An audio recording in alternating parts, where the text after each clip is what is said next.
So I was catching up with an old friend of mine the other day. He's an engineer, works for one of the big telecom companies over in Germany.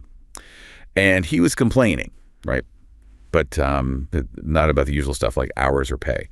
He was complaining about his equipment. Oh, really? What was the issue? Well, he told me for the last maybe 5 or 6 years, they'd been rolling out this new hardware.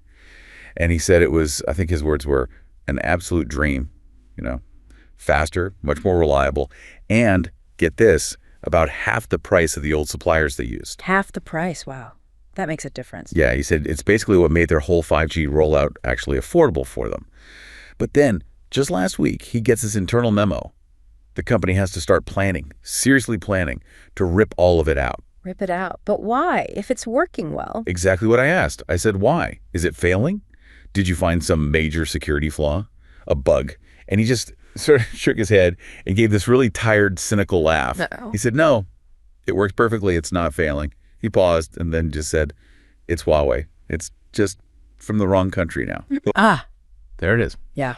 And that conversation, just that idea of ripping out perfectly good, even superior infrastructure, not because it's technically bad, but because of, well, the flag on its corporate headquarters, that feels like the real story we need to understand here. Yeah, that anecdote, it really just cuts right to the heart of the dilemma, doesn't it? This whole conflict over who leads in global technology, especially in these really critical areas like telecom infrastructure, it's being framed so aggressively in the West as, a straightforward national security issue. Right. Pure security. Keep us safe.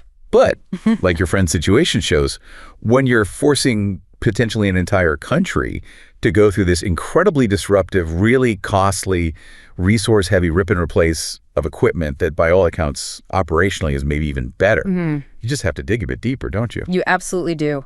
Is this really about protecting data, stopping espionage?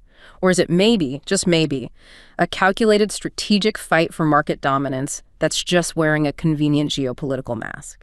That is the billion-dollar question, isn't it? And it's what we're diving into today. We're seeing this very deliberate, very intense push from Western nations, the U.S. in particular leading the charge, trying to enforce what they call technological decoupling, trying to sort of wall off certain technologies, certain supply chains. They build a fence around the tech garden. Exactly. But what's fascinating when you look closely is that this pressure, it hasn't really led to China retreating or backing down. Actually, it seems to be quite the opposite. You mean it spurred them on? It looks that way. China seems to have accelerated this really sophisticated, multi-pronged national strategy, and it's all designed to build a future that's resilient, high-tech, and crucially, largely independent of that Western influence or pressure. Okay, so multi-pronged. What are the main parts of that strategy we should be looking at? Well, we see it resting on 3 really big interconnected pillars, and we're going to try and unpack each of these. First, there's the Digital Silk Road, the DSR. This is basically building out a whole new global infrastructure backbone, especially across the developing world. Okay, the DSR. Got it.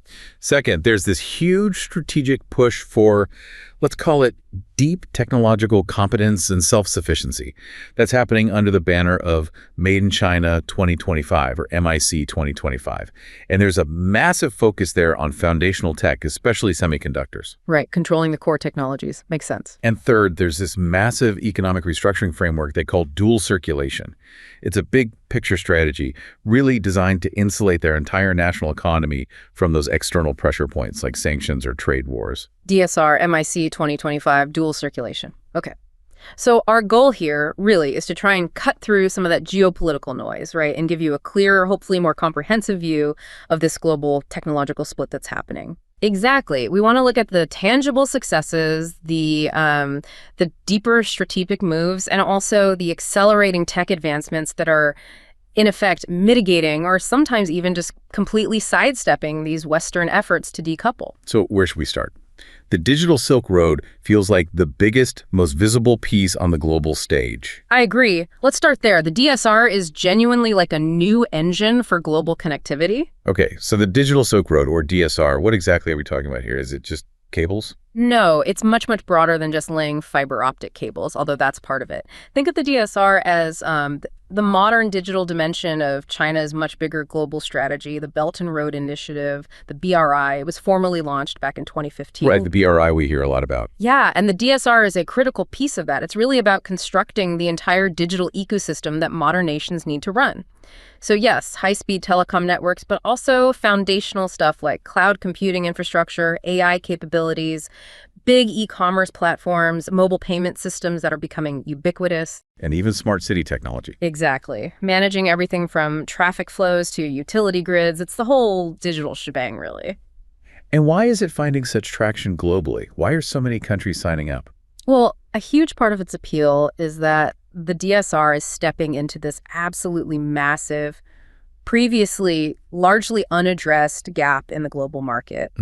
We talk about infrastructure spending sometimes, but the numbers involved are just staggering. How staggering. Global infrastructure financing experts, they project this colossal financing gap, estimated somewhere near $15 trillion between now and 2040. 15 trillion with a T. Yep, 15 trillion. And that's just the money needed to keep pace with really basic development needs, particularly in the emerging world. Getting connected, getting digital infrastructure. That's an unbelievable amount of money. Where was it supposed to come from before? Well, that's the thing. This gap, you could argue, represents a pretty enormous failure of capital allocation from, the traditional Western lending institutions, the multilateral agencies. For decades, these developing nations just haven't been able to secure the funding they need for this kind of foundational digital leap. So they're stuck waiting. Pretty much. They simply can't afford to wait 2 decades for basic digital access in today's world.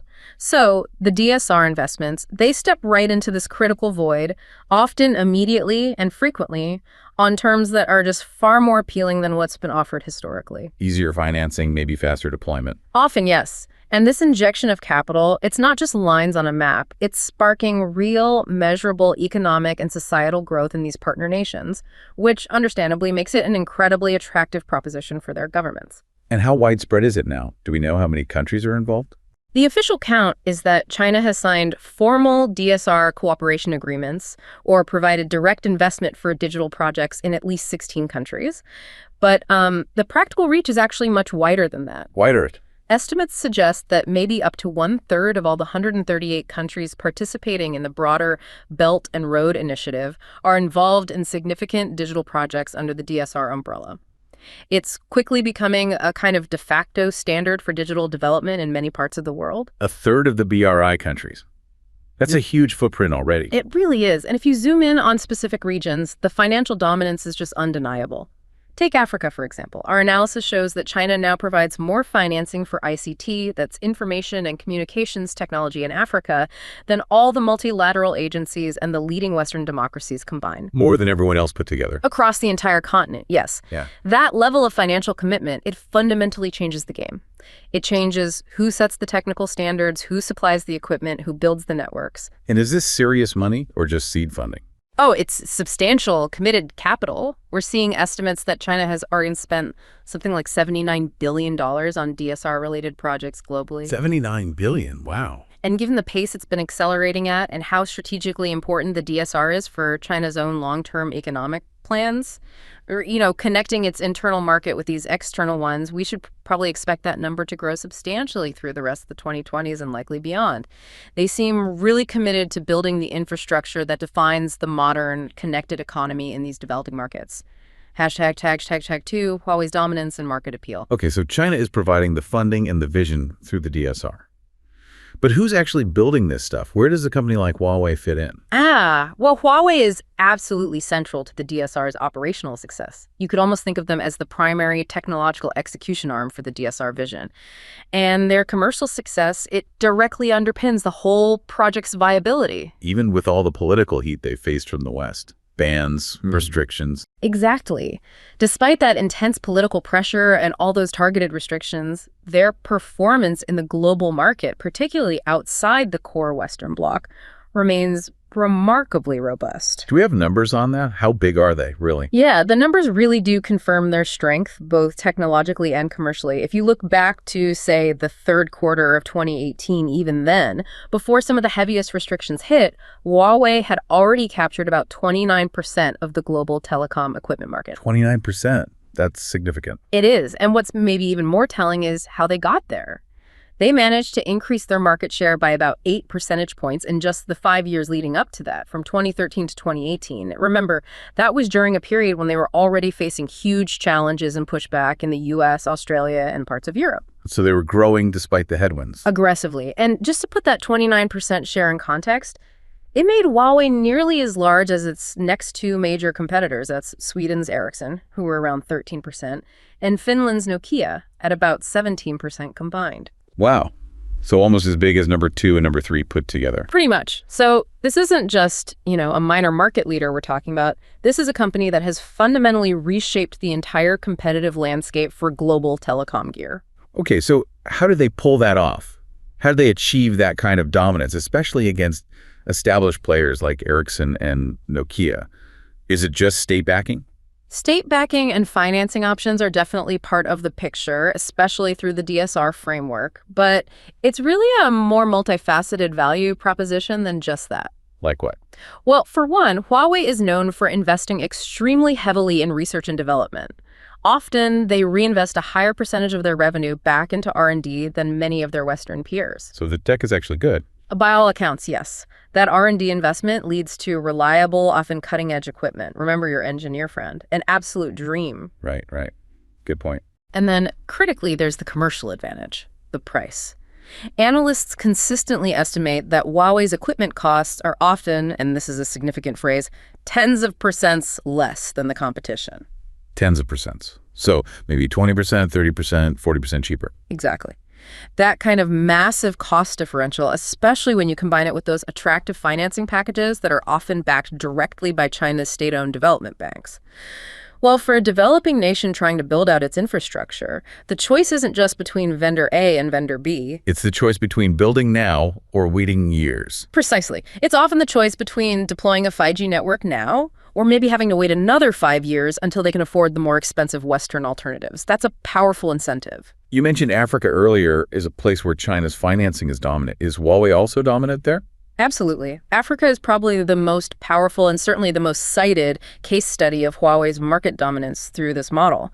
Estimates suggest Huawei dominates something like 70% of Africa's existing 4G network backbone. 70%, that's huge. It is. And they're also leading the charge on 5G expansion in over 30 markets across the continent. This infrastructure isn't just superficial, it's becoming deeply embedded into the very fabric of these economies. Can we look at a specific example? Sure, let's take the EM 2.0 partnership Huawei had with Ethiopia's state-owned telecom provider, Ethio Telecom. This was a massive technological upgrade project. What did they do? They deployed advanced solutions, including something called massive MIMO technology, which basically uses lots of antennas simultaneously to drastically increase network capacity and efficiency. Really important for crowded urban areas. And did it work? The results were pretty phenomenal, according to the reports. They managed to boost 4G data volume by 70% and increase subscriber speeds by 68%. Huge improvements for users. So faster speeds, more people connected. Yes. And significantly, Ethio Telecom didn't just see it as buying kit. They praised the project publicly, saying it provided a comprehensive roadmap for digital transformation for the country. So massive MIMO. Just for listeners who might not know, that's the tech that lets way more people use the same cell tower at the same time without it slowing down. Exactly. Which is absolutely essential for these densely populated, rapidly digitizing cities you find across Africa and much of the developing world. It makes the network usable for everyone. And is it just about selling the hardware and walking away? No, and this is another key part of the DSR strategy and Huawei's role in it. It includes localization and skills transfer. Huawei has actually set up crucial training centers in major hubs like Nigeria, Kenya, South Africa. I mean locals. Yes. They've reportedly trained and equipped over 120,000 Africans with advanced technical skills needed to run and maintain these networks. That's interesting. Why do that? Well, it does a couple of things. First, it reduces the partner nation's reliance on expensive foreign experts, which is a big cost saving for them. But maybe more importantly, it contributes directly to building the continent's own long-term digital self-sufficiency. So they're teaching them how to fish, not just giving them fish. That's a good way to put it. And it contrasts pretty sharply with some historical models where technology was basically just imported as a black box without any meaningful transfer of the core operational knowledge needed to sustain it. Hashtag 3. Addressing geopolitical accusations and the counter-narrative. Okay, so we have this picture of Huawei being very successful, offering affordable, advanced tech, building infrastructure, even training local talent. But we have to confront the other side of the coin, right? The big political narrative that surrounds all this success. Absolutely. You can't talk about the DSR or Huawei without addressing the very serious, very loud concerns that have been raised, particularly by Western democracies. What are the main ones? The list is pretty consistent. Risks of espionage through hidden backdoors in the equipment, the potential for China to coerce nations by controlling their critical infrastructure, data breaches and theft, and perhaps the most politically charged one, the fear that the DSR enables recipient countries to adopt models of technology-enabled authoritarianism. Meaning surveillance, censorship. Exactly, providing the tools for mass surveillance or even offering training in things like real-time internet censorship. These concerns are basically the foundation stone upon which the whole Western policy of decoupling rests. And these are legitimate concerns to raise, surely. Potential risks. Of course. Strategically, these are absolutely legitimate risks that any government needs to analyze very carefully when considering its critical infrastructure providers. However, and this is a big however, when you try to move from analyzing potential strategic risk to finding proven factual evidence of systemic misuse, the narrative becomes much, much more nuanced. What do you mean? Well, many sources suggest that the loudest security concerns, while sounding serious, are often leveraged, perhaps conveniently, as a pretext for what amounts to economic protectionism. A pretext. Like an excuse. Sort of, a conspiracy of convenience, as one analysis put it. Basically, using the fear of security risks to shield their own legacy telecom giants companies that are, frankly, demonstrably losing the competitive race against Huawei on price, on R&D investment, and often on deployment speed. Okay, that's a strong claim, that it's just protectionism disguised as security. What's the basis for saying that? Is there evidence against the security claims? It's more about the lack of concrete evidence for the most dramatic claims. Despite years, literally years of intense scrutiny, multiple government investigations in different countries, huge political pressure, there is still consistently no direct evidence or clear indication of China systematically using the DSR for overt political influence or blackmail against partner nations. So no smoking gun. No proof of massive espionage campaigns traced back to the DSR equipment itself. No definitive public smoking gun has ever been presented, despite huge efforts to find one. Now, that doesn't mean the risk isn't there or that subtle influence doesn't happen, but the catastrophic scenarios often painted haven't materialized in provable ways. So what about the authoritarianism angle, the idea that it helps governments surveil their people? That's a more complex issue. Critics often point to changes in governance patterns in some DSR partner countries, but it's typically described not as, say, Beijing calling up and ordering a crackdown, but more as a subtle, slow alignment. Alignment how? When one country becomes the dominant supplier of your entire digital infrastructure, it's natural that their technical standards, their best practices for managing networks, including methods for digital control or surveillance, might gradually be adopted. It creates a kind of structural dependency. So the fear is less about active espionage today and more about the potential vulnerability created by having all your critical systems built by a strategic rival. Exactly. It's the fear of structural dependency, the long-term strategic risk, even if there's no proof of present, ongoing misuse at a grand scale. That's the core anxiety in Western capitals. But this high-level strategic fear, it must clash pretty dramatically with the day-to-day reality for people in these developing countries, right? Massively. And this is where we need to bring it back down to the human element. Remember that story we heard about Kofi, the cocoa farmer in Ghana? Yeah, tell us about him. Well, for years, Kofi was basically economically trapped. Isolated in his rural community, forced to sell his cocoa beans to local middlemen who completely dictated the price. He had no leverage, no market information, he was vulnerable, and his family was poor. A pretty common story in many parts of the world, sadly. Very common. But then the affordable connectivity provided by this very company, the one deemed a major national security threat in Washington or Brussels, allowed Kofi to buy a simple, cheap smartphone. And what did that change? Everything. Suddenly, he could instantly check global cocoa futures prices in real time on his phone. He could access international market data, see what buyers elsewhere were paying. So he wasn't blind anymore. Exactly. This small technological leap, enabled by that affordable network, allowed him to negotiate directly with buyers, completely bypassing those exploitative middlemen. Wow. So for him, this tech was freedom. Economic freedom, absolutely. For Kofi, this abstract philosophical debate happening in Western capitals about potential data privacy risks versus state control, it's completely irrelevant to his daily life. His reality is that this technology provided immediate, tangible economic emancipation. It literally lifted his family out of deep isolation and poverty. That really puts the debate in a different light, doesn't it? It creates this profound ethical and economic disconnect. You have the West agonizing over, administrative access privileges on servers and hypothetical future risks, while for hundreds of millions of people like Kofi, this specific technology, often from Huawei because it's the only affordable option, is their only viable bridge to even participating in the 21st century global economy. So when you see it through Kofi's eyes, the decision by wealthy nations to potentially ban this perfectly good, affordable equipment, it starts to look like a policy that maybe prioritizes mitigating their own geopolitical anxieties, potentially at the direct expense of tangible, immediate development needs for the majority of the world's population. It's certainly a perspective that needs to be considered, but of course, this whole digital infrastructure push, this DSR expansion, it has to be sustained, right? It needs a reliable, increasingly indigenous source of the underlying technology. And that brings us neatly to the engine room of China's push for self-reliance. Made in China 2025. Okay, so Made in China 2025, or MIC 2025. This sounds like a big deal. What's the core idea behind it? It is a very big deal. MIC 2025, also launched back in 2015 around the same time as the DSR framework, isn't just about making small improvements here and there.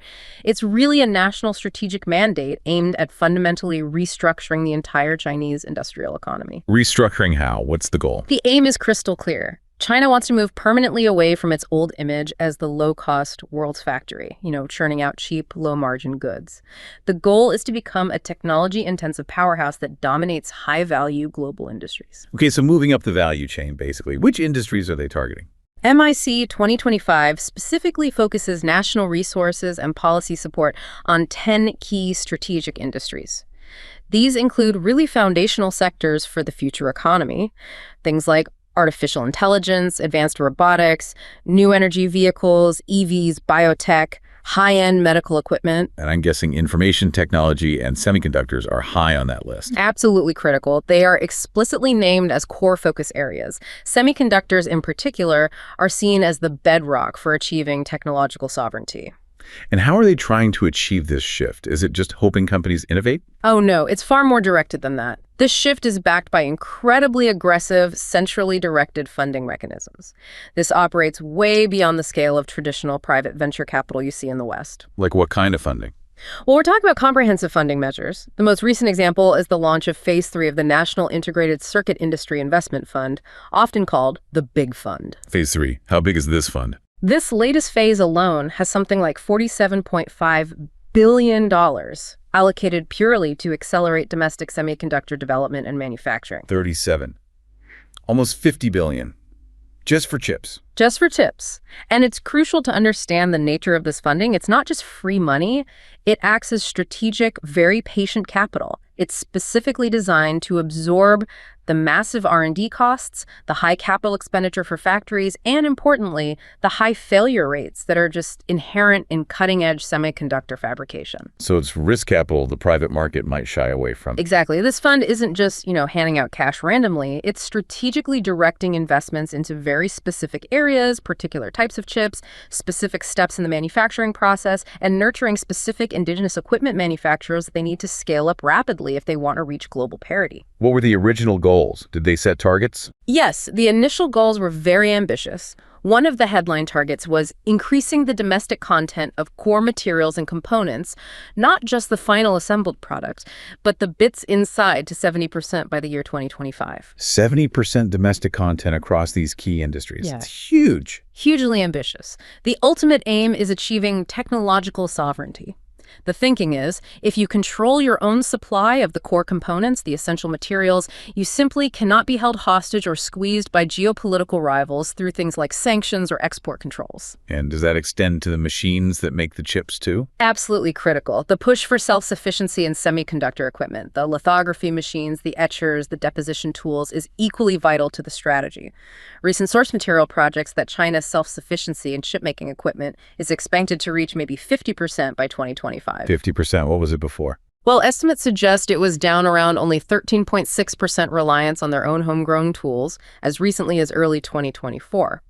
So, aiming for 50% by 2025 signals an absolutely extreme level of focus and resource allocation in this area. They need to build their own tools to be truly independent. #tag2. Success metrics and overcoming hurdles. Okay, so MIC 2025 has been running since 2015. That's nearly a decade. How's it actually doing? Has it been successful? That's the key question, isn't it? Well, according to a comprehensive analysis done in 2024 that reviewed the plan's progress, the results are actually pretty striking. It found that an estimated 86% of the roughly 260 specific goals proposed under the original MIC 2025 plan have either been achieved already or are currently on track to be achieved. 86%. That sounds surprisingly high. It is remarkably high. It suggests that, contrary to some narratives, this is not some failing industrial policy program. By its own metrics, it appears to be largely successful. Are there specific areas where they've really hit it out of the park? Yes, there are several sectors where they've achieved clear, quantifiable global leadership thanks to this focused push. The electric vehicle industry is probably the most prominent example. EVs, right. China's huge in EVs now. Huge doesn't even cover it. They far surpassed their initial MIC 2025 target, which was something like 3 million EV sales way back in 2023. China is now, without dispute, the global leader in EV manufacturing, battery technology, and domestic adoption. Any other areas? We also see clear global dominance established in things like solar panel manufacturing. They utterly dominate that market. High-speed rail technology is another major success story. And even in advanced materials like graphene, China has emerged as a global leader. These are all sectors where, frankly, the U.S. and Europe are now finding themselves playing catch-up. Okay, so lots of successes. But what about the really hard stuff? You mentioned semiconductors as being critical. How are they doing there, especially with Western restrictions? Semiconductors remain the primary strategic hurdle, particularly at the very high end, the most advanced logic chips needed for things like cutting-edge AI training or the processors in the newest flagship smartphones. This is where the U.S. export controls really bite, right? Exactly. The U.S. controls have been intentionally designed to target the production of these advanced node chips, specifically anything at 5 nanometers and M and below, because manufacturing those requires highly specialized equipment, particularly extreme ultraviolet or EUV lithography machines. And those EUV machines only come from one place. Pretty much exclusively from a single company, ASML, based in the Netherlands. And the Dutch government, under U.S. pressure, has blocked sales of these crucial EUV tools to China. So that creates a hard barrier for China producing those top-tier 5mm or 3mm chips domestically at scale right now. So a roadblock for the most advanced chips. Does that mean MIC 2025 is failing in semiconductors? Not necessarily. It means they face a barrier at the very highest peak. But the Chinese strategy here seems to be highly asymmetric. They aren't, for the moment, trying to directly beat the U.S. and its allies at producing 3nm chips today. So what are they doing instead? They appear to be pivoting massive resources to absolutely dominate the market segments below that bleeding-edge segments where the U.S. export controls have much less impact or no impact at all. What kind of segments are those? We're talking about what are called legacy node or mature node chips. These are chips produced using slightly older manufacturing processes. Think 28 nanometers, 40 nanometers, and even older technologies. Are those chips still important? Aren't they outdated? They might not be flashy, but they are absolutely vital. These mature node chips are the workhorses of the modern global economy. They're crucial for things like industrial control systems, power management circuits, a huge range of automotive electronics, sensors, microcontrollers. The list is endless. Especially in cars, right? Cars use tons of chips these days. Exactly.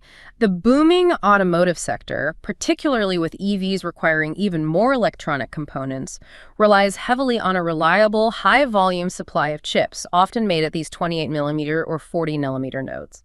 So Chinese firms, backed by that state funding we talked about, are now rapidly scaling up their manufacturing capacity specifically for these mature nodes. Yeah, the strategy there. Just make enough of themselves. It seems to be twofold. First, secure their own domestic supply, making them independent of foreign suppliers for these essential components. But second, potentially aiming to secure total global dominance in these massive volume markets, maybe even flooding the global market with cheap, mature node chips eventually. That must be worrying for existing chip makers in places like Taiwan or South Korea. Oh, it's causing real concern. Companies in Taiwan and South Korea currently control a large chunk of this legacy node manufacturing capacity. This massive Chinese ramp-up signals a very deliberate attempt to displace them, reduce China's own dependence, and establish complete indigenous control over the most fundamental electronic building blocks of their economy. And are they making any progress on innovating their own chip designs, even if they can't make the most advanced ones yet? Yes, definitely. Alongside the manufacturing push, we are seeing significant indigenous innovation breaking through despite the barriers. Take a company like Yangtze Memory Technologies, YMTC. They've made really impressive strides in developing advanced 3D NAND memory chips, directly challenging established giants like Samsung and SK Hynix in the memory market. Okay, so memory is one area. What about processors, like for AI? That's another key battleground. Huawei, for instance, is pushing its own line of AI accelerator chips called the Ascend series very hard. They're positioning these as a direct domestic alternative to NVIDIA's GPUs, which currently dominate the AI training market, but are subject to strict U.S. export controls to China. It's all about building a parallel, self-sufficient ecosystem. Is anyone actually using these homegrown alternatives yet? Or is it still mostly experimental? No, the adoption data shows they're gaining real traction, especially domestically. Huawei's Ascend AI chips are already being adopted by major state-owned enterprises, which is absolutely critical for securing that initial high-volume demand needed to scale up production and refine the technology. Like? For example, the Industrial and Commercial Bank of China, ICBC, one of the world's largest banks, is reportedly using Ascend chips in its data centers. And in another example, Alibaba's chip design subsidiary, T-Head, managed to secure a reported 72% share of the processors in a recent bid for a new China Unicom data center. 72% share in a major telecoms data center. Exactly. So this isn't just R&D labs anymore. These homegrown alternatives are successfully scaling, they're winning significant contracts, and they're capturing the vital domestic market. That ensures they get the operational revenue and the real-world usage needed to mature the technology further. #3, the decoupling paradox, the roadmap. So we have the U.S. and its allies putting up these barriers, these export controls, trying to slow China down, especially in advanced chips. But you're saying China's finding ways around it, dominating other areas, and even innovating domestically. Yes, and this is where we get into something really interesting, what some observers are calling the decoupling paradox. It seems the unintended consequence of these external barriers designed to restrict China's access to advanced technology isn't actually stopping them. In many ways, it seems to be acting as a powerful accelerator for their own indigenous research and development. An accelerator? How does that work? More restrictions make them go faster. It sounds counterintuitive, I know, but the anecdotal evidence is quite compelling here. There's this story about an engineer in Shanghai, let's call her Lin, who's working on developing China's own domestic chip manufacturing equipment, trying to replicate or innovate beyond the restricted Western tools. Okay. What did she say? She reportedly said that she and her team no longer look at the official U.S. list of banned technologies and equipment as a set of insurmountable barriers or things they can't have. Instead, they view that list as an explicit roadmap. A roadmap, meaning? Think about it. The list of technologies that the U.S. government deems most critical, most sensitive, the things they absolutely do not want China to have. Well, that list, by its very definition, becomes the exact list of technologies that China must develop themselves if they ever want to achieve true technological self-reliance and break free from dependency. Wow, so the ban list becomes their R&D priority list. Precisely. It creates this incredibly powerful, unifying, almost survival-driven mission for engineers like Lin and her team across the country. We have to invent our way out of this corner. The sentiment that seems pervasive now in their industrial policy circles is essentially we need to make that wall completely irrelevant by creating our own homegrown alternatives for every single item on that restricted list. So the restrictions, instead of just blocking, have actually catalyzed this massive national effort. It appears so. It seems to have inadvertently triggered a full-scale national mobilization of capital, talent, and resources, all focused on the singular goal of technological independence. Before the most severe controls were put in place, many Chinese companies might have actually preferred to just buy the best-in-class, reliable equipment from foreign suppliers if they could. It was often easier and maybe even cheaper in the short term. But now they don't have that choice for the most advanced stuff. Exactly. So the mandate has shifted decisively towards indigenous innovation, almost regardless of the initial cost or maybe even lower initial efficiency, because achieving long-term geopolitical reliability is now valued much more highly than short-term economic optimization. That's a sobering thought for the strategists in the West who designed these controls, isn't it? It really is. The policy that was intended to contain or slow down a technological rival might have actually ended up unifying and intensely motivating that rival. It centralized their resources and focused their national will in a way that maybe even free market competition alone never could have achieved. And this intense focus on self-reliance, driven by MIC 2025 and amplified by the decoupling pressure. How does that fit into China's bigger economic picture? That's the perfect transition. This focus on building indigenous technological strength is now structurally linked, completely intertwined with China's overarching strategy for national economic resilience, which is known as dual circulation, #TAG-D, dual circulation, and the fragmenting global ecosystem.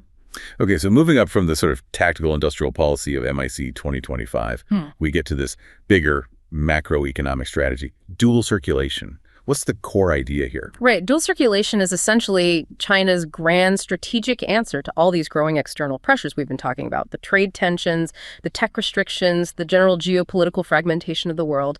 It's their plan for navigating this more contested global environment. And what does dual circulation actually mean? Sounds a bit academic. It does sound a bit jargony, but the concept is actually pretty straightforward. It's designed to make the Chinese economy more balanced, much more robust, and significantly less vulnerable to external shocks, whether those are sanctions, trade wars, or sudden supply chain disruptions. Okay, less vulnerable. How? Does it have different parts? Yes, it has two essential legs or circulations that are designed to work together, reinforcing each other. What's the first leg? The first is the internal leg, or internal circulation. This focuses heavily on strengthening China's own domestic economy. It's about improving internal supply chains, making them more efficient and resilient, and really crucially boosting domestic consumption. So getting their own population to buy more stuff, basically. Essentially, yes. Making the massive domestic Chinese market the primary engine of the country's growth, rather than being overly reliant on exports.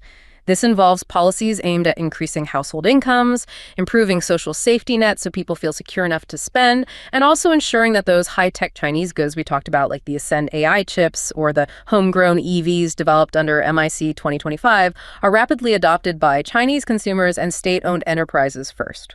Create a strong home base. Okay, strengthen the home front. What's the second leg, the international one? The second and equally crucial leg is the international circulation.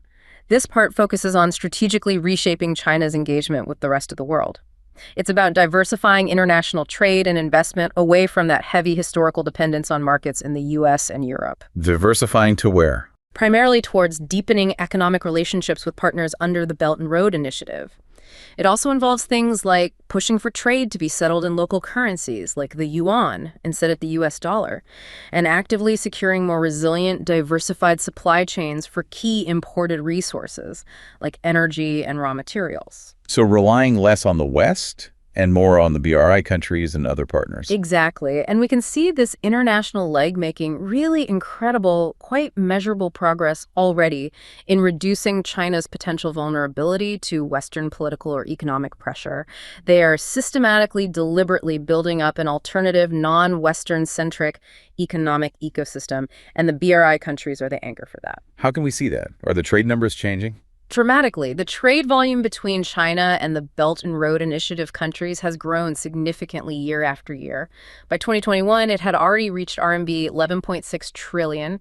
That's roughly 1.6 trillion US dollars. 1.6 trillion. How does that compare to their trade with, say, the US or Europe? That's where it gets really strategically significant.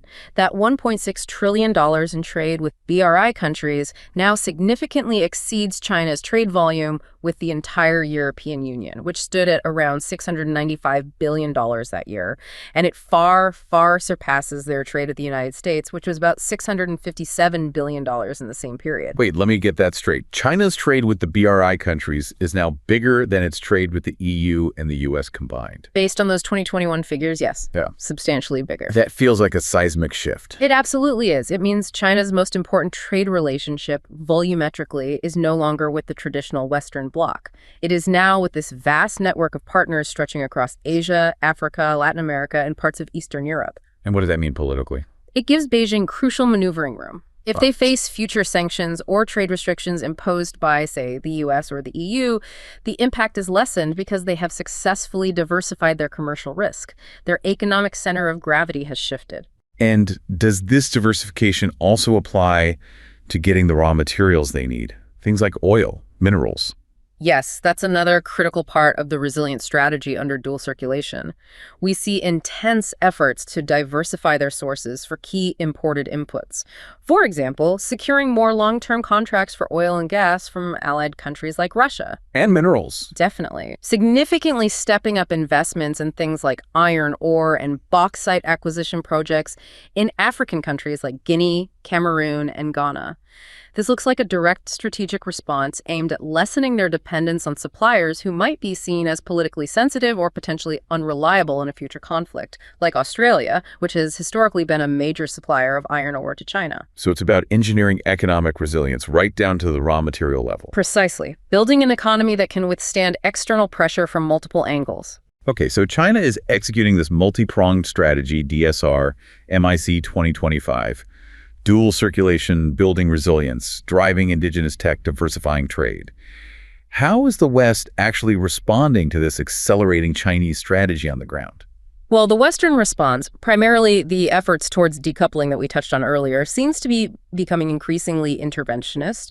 The policies often appear politically motivated, and crucially, they are proving to be extremely expensive, not just for China, but for Western economies themselves. Expensive how? Let's take the most visible example. These proposals, gaining traction in the European Union for potentially a mandatory block-wide ban on using Huawei and also ZTE equipment in their 5G networks.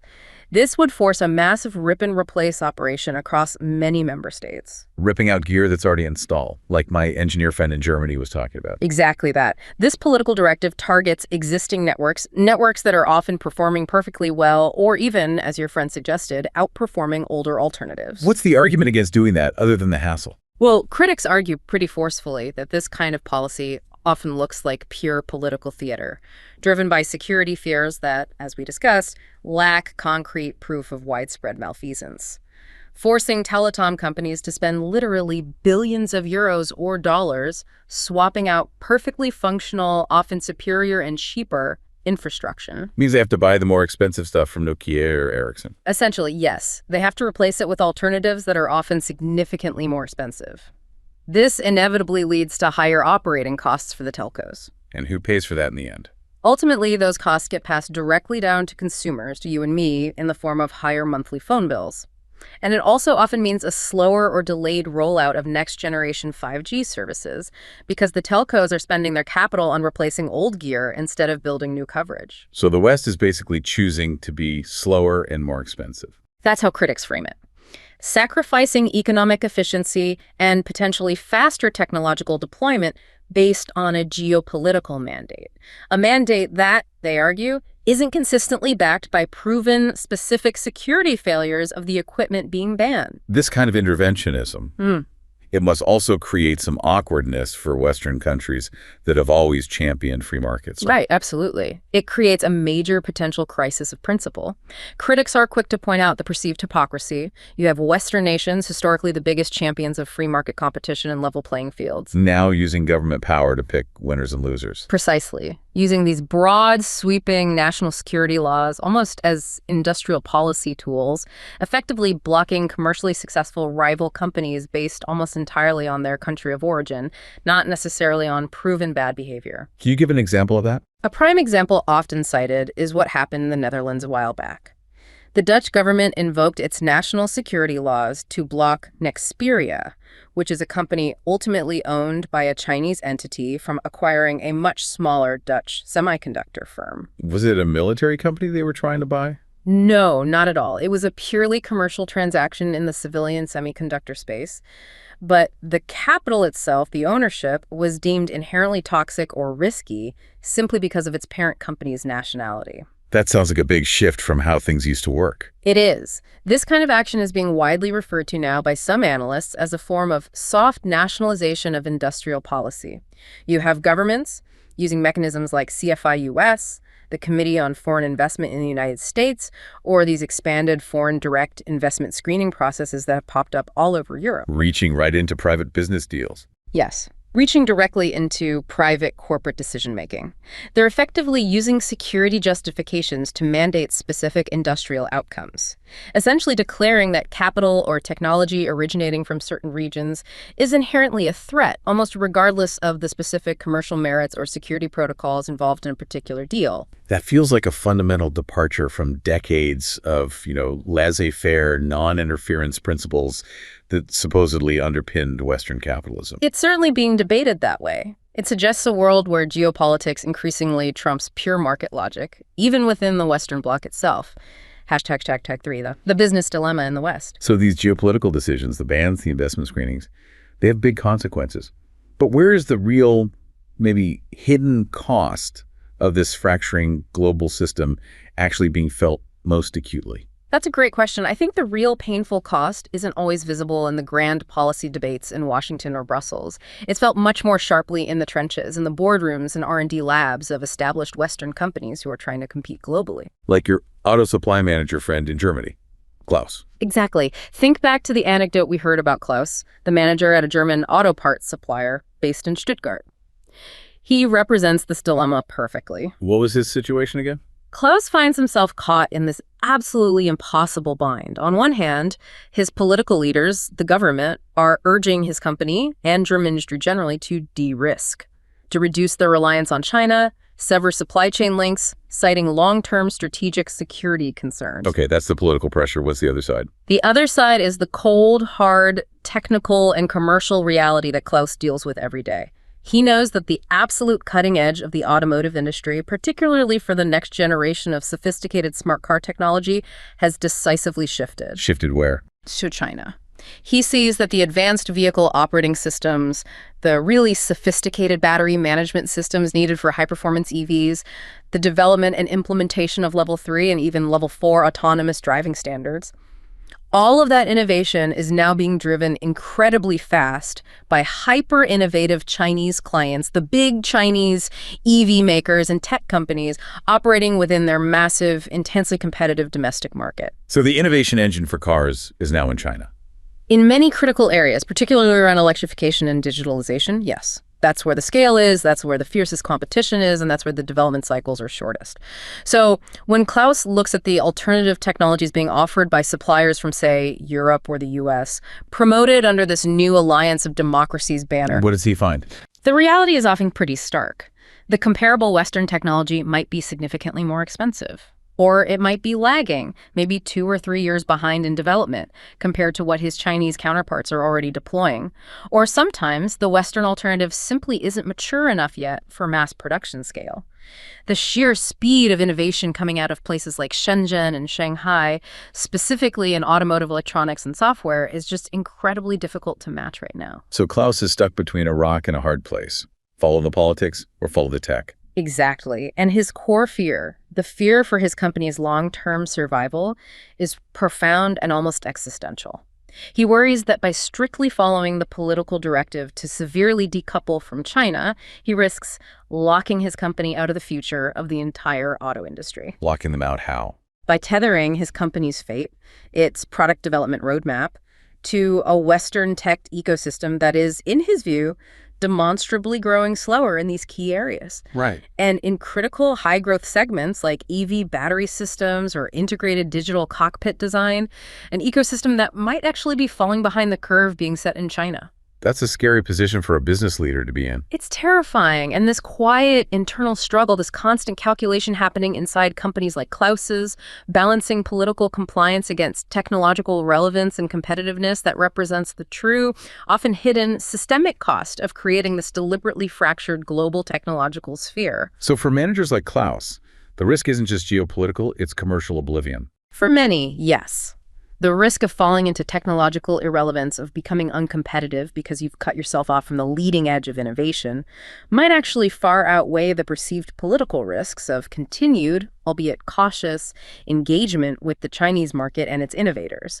It really moves the whole discussion away from abstract national security debates and straight into the cold, hard logic of pragmatic business survival. Okay, so we've taken quite a journey here, really done a deep dive into the material. We've pulled together these different threads. The huge global expansion happening through the digital Silk Road, the intense push for indigenous R&D and self-reliance under Made in China 2025, and then this overarching strategic resilience being engineered through the dual circulation policy. Yeah. And when you put all those pieces together, the synthesis, the overall picture that emerges seems pretty clear, doesn't it? What we're seeing is a coherent, effective, and actually accelerating strategic response from China to these global containment pressures. So it's not a picture of retreat or collapse under pressure. Quite the opposite, it seems. China isn't retreating. It looks like it's mobilizing. It's systematically accelerating its own indigenous R&D to achieve that technological self-reliance we talked about, while simultaneously building out this resilient, alternative global economic and technological ecosystem, anchored by the DSR and those growing BRI trade flows. It's almost like the initial goal from the West, which was containment, has had the paradoxical effect of actually speeding up China's push towards greater independence and global diversification. That certainly seems to be a major part of the dynamic. The pressure intended to slow them down may have, in fact, forced them to run faster in directions that make them less vulnerable in the long run. And we're seeing the results of this globally with Chinese companies. I think so. The continued growth and expansion of firms like Huawei, particularly in emerging markets, alongside the rise of other Chinese national champions in various tech sectors. This is happening across Asia, Africa, Latin America. It's fundamentally shifting the global technology and economic landscape. And you could argue this is just an inevitable result of, well, power shifting globally. It certainly represents a significant redistribution of technological and economic power, moving away from the unipolar dominance the West enjoyed for decades. This momentum is also promoting, or perhaps enabling, greater technological and economic autonomy among many of these emerging nations themselves. For many of them, these DSR projects aren't just nice-to-haves. They view them as essential, almost non-negotiable bridges to participating fully in the 21st century economy. So when we look at the trade numbers shifting, the infrastructure dominance in certain regions, the conclusion is that the center of gravity is moving. It feels undeniable. The global technological and economic center of gravity is, at the very least, shifting away from that historically dominant Western core towards a much more diversified multipolar system. So if there's one key takeaway for you, our listener, from all of this analysis, what should it be? I think the crucial takeaway is this. The Western campaign, primarily led by the U.S., to contain Chinese technology companies, while it has certainly been effective in blocking access to certain very specific high-end advanced niches, like those EUV lithography tools, It appears to be failing to halt the overall momentum of Chinese technological advancement and its expanding global influence, particularly in the vast markets outside the core Western alliance. Right. And the attempt to build this kind of protectionist wall around the Western tech ecosystem might have inadvertently solidified the emergence of two increasingly parallel global technological spheres. Creating this division is proving to be costly and resource-intensive for everyone involved. And the risk for the West is? The risk is that our collective decision, often framed as necessary for security, to effectively be slower and more expensive, by banning cheaper, effective technologies and forcing costly replacements, might end up isolating the West.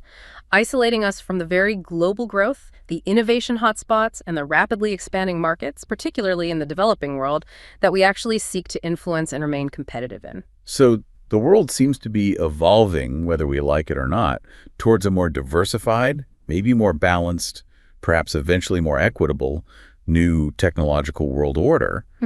And decoupling efforts might not be able to stop that and could even leave the West on the sidelines. That appears to be the direction things are heading. The technological landscape is fragmenting and rebalancing, and the assumption that the West can simply dictate the terms of global technology indefinitely looks increasingly challenged by the strategic choices and advancements we've discussed today.